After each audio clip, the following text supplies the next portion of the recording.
So do you hear the drum beats in the background? And the drum sound that I'm talking about are the drums of war.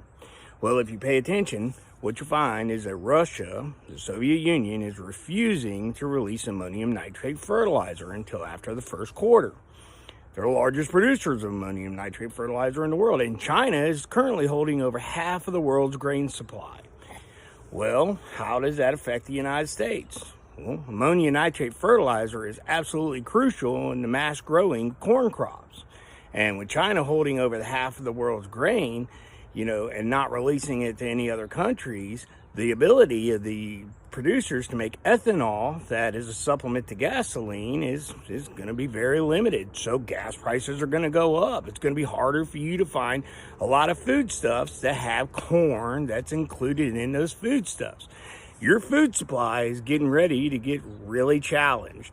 And with Russia refusing to release ammonium nitrate and China holding the world's largest grain supply, if you'll be a student of history and look back in the past, when do countries stockpile? Immediately before war.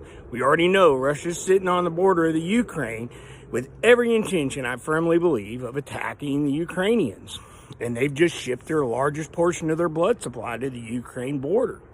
But why would China be hoarding the grain? Well, why did they tell their citizenry to stock up on food? Because if Russia attacks Ukraine and the United States doesn't send a clear message about that attack, China has every intention of taking Taiwan. China has balked for years, just as long as Russia has balked that the Ukraine is theirs. China has balked for years that Taiwan is part of its sovereign nation. So I get you guys when you talk about the United States should stay out of Ukraine. I completely get you, and I agree with you. I'm personally vested in this. I have a son-in-law who could end up in conflict. He's currently serving active duty in the Army if this thing were to go, haywire.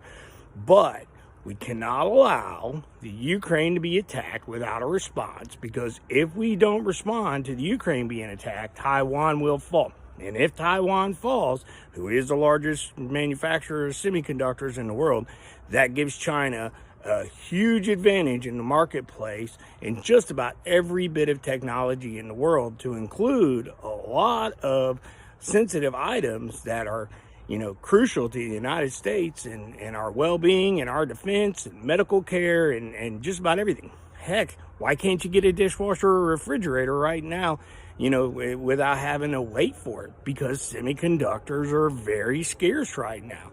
So keep an eye on the news, but I'm telling you, the drums of war are sounding, and you need to start stocking up on food, because it's going to get scarce by the end of the year.